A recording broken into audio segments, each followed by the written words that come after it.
অপুর একটি বিড়াল ছিল। এই বিড়ালটি ছিল অপুর খেলার সাথী, খাবার সাথী। কিন্তু অপুর দাদি এই বিড়ালটিকে পছন্দ করতো না। যখনই দাদি বিড়ালটিকে দেখতো তখনই রেগে গিয়ে বিড়ালটিকে তাড়িয়ে দিত। একদিন ঘরের মধ্যে অনেকগুলো ইঁদুর ঢুকে পড়ল।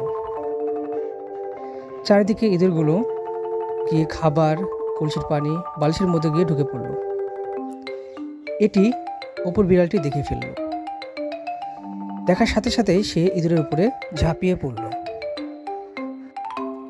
আর ইঁদুরগুলো চারিদিকে হামাগুড়ি দিয়ে পালাতে শুরু করল। বিড়ালটি একটি ইঁদুর ধরে ফেলেছে। এটি দেখে দাদি অনেক খুশি হয়, আর এখন অপুর মতো দাদিও বিড়ালটিকে অনেক ভালোবাসে। এই ছিল অপুর বিড়াল গল্প।